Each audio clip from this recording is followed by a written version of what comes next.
وقت مجھے جب فرنٹیئر کے مسلم لیگوں سے رابطہ تو وہ تو ان کو کانگریس ہی کہتے ہیں، ان کو پاکستان کے عوام نے ووٹ کے ذریعے تو ثابت یہ کیا نا کہ مسلم لیگ یہ ہے جنہیں انہوں نے ووٹ دیے، مسلم لیگ ہی سمجھ جی آپ لارنس عربیہ کی ہسٹری پڑھ لیجیے کہ گوشت کی جتنی نقصان اندر سے پہنچایا جا سکتا ہے، میں تو آج بھی کہتا ہوں کہ Pakistan has been supported from within. اس کا تھوڑا سا آگے چلتے ہیں. جی آپ ضیاء الحق کے ساتھ بھی رہے، آج ضیاء الحق کا نام بھی آئین سے ختم کر دیا گیا. ہاں دیکھیں جی، وہ مجھے جہاں تک ضیاء الحق کے جو کام ہیں ان پہ بات ہوتی تو میں ضرور سامنے آتا.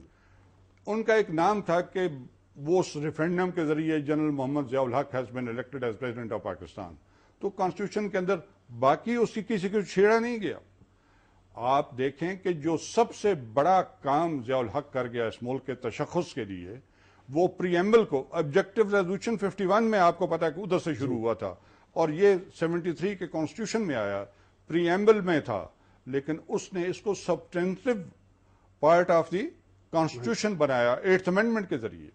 اور اس میں آپ کے خیال میں ان کا رول ختم نہیں کیا جا سکتا، نام ختم ہو سکتا ہے؟ ان کا رول تو تاریخ میں یوں مسلم ہو چکا ہے. میں کہتا ہوں کہ یہ جو ہمارے لبرل سیکولر ایلیمنٹ کا جن کا آج کل قبضہ ہے، ان کو تو پتہ ہی نہیں ہے کہ ضیاء الحق کا کردار کیا تھا. اچھا ملک صاحب، آپ نے طویل سیاسی جدوجہد کی، مختلف پارٹیز کے اندر سرگرم رہے، اس جمہوریت کے ثمرات عام آدمی تک کیوں نہیں پہنچتے؟ دیکھیے جی، میں بنیادی طور پہ آپ کو بتاؤں کہ میں کٹڑ مسلم لیگی گھر سے تعلق رکھتا ہوں.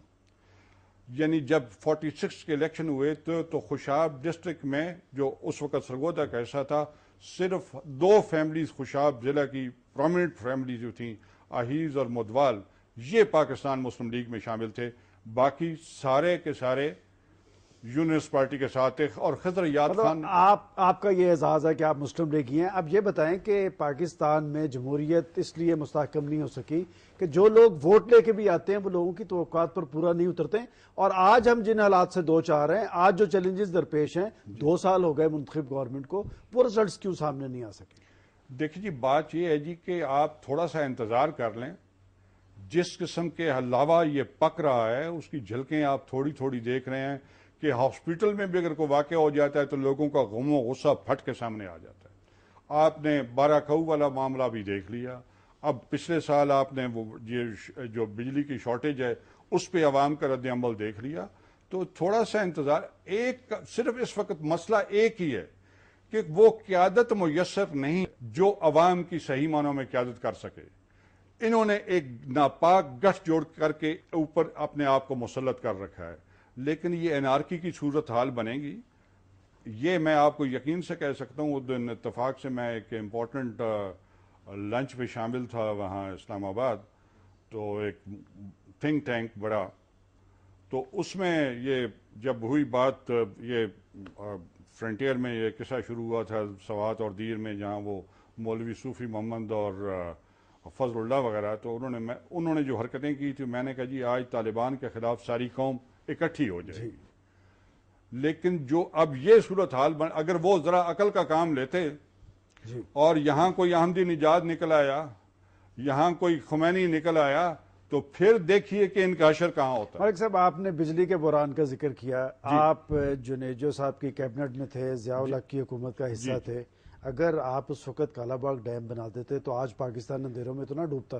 دیکھیے جی، بات سنیے، دیانداری کی بات، کہ جب بھی پالیٹکس آئی اس نے قومی مفادات کو سب سے زیادہ نقصان پہنچایا. میں گواہ ہوں.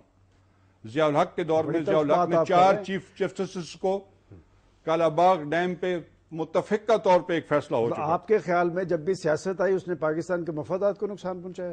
یقیناً جناب. کہاں یہ پاکستان کو نیوکلیئر پاور ایک پولیٹیشن نے اس کی بنیاد رکھی، ایک پولیٹیشن نے اسے وہ پولیٹیشین کو بھول جائیں اور اس کے بعد کا کردار دوسرے پولیٹیشین نے تمام تر پریشر برداشت کر کے پاکستان کو نیوکلیئر اسٹیٹ بنایا. کیا بنایا جی؟ نیوکلیئر پاور بنایا.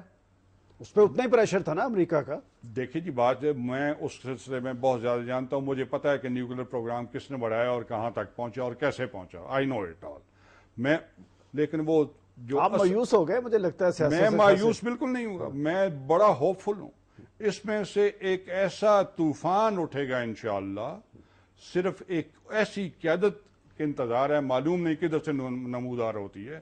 مجھے یاد ہے کہ جب میاں صاحب نے یہ اس کو جہانگیر کرامت کو نہیں اپنا مشرف کو ڈسمس کیا تھا تو 6 بجے قریب مجھے فون آیا 5 بجے قریب کہ جناب وہ تو وہاں یہ ہو گیا. میں نے کہا جی 1-2 گھنٹے اور انتظار کر دیجیے, آپ کے رزلٹ سامنے آ جائے. بھائی صاحب ایک طرف آپ انارکی کی بات کر رہے ہیں, دوسری طرف آپ سمجھتے ہیں کہ ایک طوفان میں سے ایک ایسی قیادت ابھرے گی جو سارے مسائل کا یقیناً جی کبھی خلا رہا نہیں, کبھی خلا رہا نہیں. یہ یقین رکھیے کہ یہ نہیں ہے کہ پاکستانی قوم کو انڈر اسٹیمیٹ نہ کریں. اس قدر سٹرونگ ہے نیشنلزم کا جذبہ پاکستان کے اندر, پاکستانی قوم کے اندر اتنی جان ہے. کون سا موقع ہے جب وہ انہوں نے کھڑے ہو کے نہیں کہا. میں حیران رہ گیا, یقین رکھیے پچھلے سال اگست کی بات ہے جب یہ ملٹری ایکشن ہوا سوات کے اندر اور 2-2.5-3 لاکھ آدمی جو ہیں گھر بے گھر ہو کے آئے اور پھر واپس گئے. تو 13 اگست کی شام کو میں نے جب ٹی وی پہ دیکھا اور میں نے ان لوگوں کو جشن مناتے ہوئے وہاں دیکھا افغانستان کے اندر, اپنا سوات کے اندر اور دیر کے اندر, اور اس انداز سے والہانہ انداز سے وہ پاکستان زندہ باد اور پاکستان فوج کا نام لے رہے تھے, سیاستدانوں کا نام کوئی نہیں. چلے یہ آپ نے بات کی سوات اور وانہ کی, آخر یہ دہشت گردی کی بنیاد کیا تھی, یہ رجحان کیوں عام آیا, ذمہ دار کون لوگ ہیں اس کے؟ اس کا ایک ہی ذمہ دار ہے اور وہ ہے امریکہ. جو 79 والا جب سوویت یونین آیا تھا تو آپ ایک بات یاد رکھیں جو سمجھنے کی بات ہے, وہ یہ ہے کہ کوئی روس افغانستان میں پکنک منانے نہیں آیا تھا. اس کے پیچھے اس کے بہت بڑے مفادات تھے, لیکن اس سے پہلے اس نے وہاں کام کیا تھا. پرچم پارٹی بنائی تھی, کمیونسٹ پارٹی, خلق پارٹی بنائی تھی, جن میں نور محمد ترکئی اور بربر کارمل جو ان کی قیادت کر رہے تھے. پورے نہیں ہو سکے جی رشیا کے, پھر میں وہی کہہ رہا ہوں. لیکن اس کے آنے کے بعد نتیجہ کیا نکلا؟ آپ ایک کام ڈائریکشن تو لے سکتے ہیں, لیکن اس کے جو ریزلٹس ہوتے ہیں انپریڈکٹیبل ہوتے ہیں. ایران, آپ کیا خیال ہے امریکہ جا کے ایران میں ویپنز آف ماس ڈسٹرکشن ڈھونڈنے آیا تھا؟ معاملہ تو تیل کا تھا. آپ نکسن کی کتاب ریئل وار پڑھیں تو اس نے تو صاف کہا ہے جناب کہ جو آدمی یہ پرشین گلف کو کنٹرول کرے گا, 80% جو انرجی ریسورسز ہیں یہاں ہیں اور سپلائی روٹ یہ ہے, وہ دنیا کو کنٹرول کرے گا. صاحب ہمیں کیا کرنا چاہیے؟ دیکھیں آپ نے کہہ دیا کہ جی سب کا ذمہ دار امریکہ ہے, بیڑا غرق تو ہمارا ہو گیا, ہم خود دہشت گردی کی لپیٹ میں آ گئے. ہر آنے والے دن میں ایک بم دھماکہ ہوتا ہے. 79 والا جو سوویت یونین والا تھا اس وقت ہم نے امریکہ کو استعمال کیا اور ہماری ٹرمز پہ ہوا. میں ان کا چشمدید گواہ ہوں. آپ امریکہ کی جو کتابیں ابھی لیٹرلی چھپے ہیں, سٹیو کول جو اس کا کیا کہتے ہیں واشنگٹن پوسٹ کا مینیجنگ ایڈیٹر ہے, اس کی کتاب پڑھ کے دیکھیں. آپ باب ووڈ کی کتاب پڑھ کے دیکھیں. آپ اس کی ولیم کیسی پہ جو اس نے لکھی ہوئی ہے, آپ جارج کرائل کی کتاب پڑھ کے دیکھیں. آپ ہیڈرک سمتھ کی کتاب پڑھ کے دیکھیں. آپ کو پتہ چلے کہ ضیاء الحق نے ان کی ایک بات نہیں مانی تھی.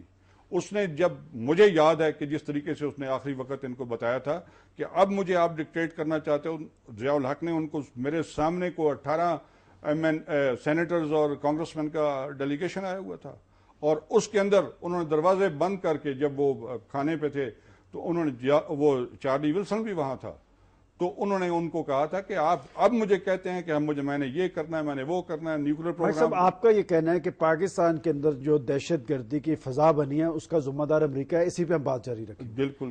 ناظرین یہاں لیتے ہیں ہم ایک بریک, وقت کے ساتھ رہیے گا.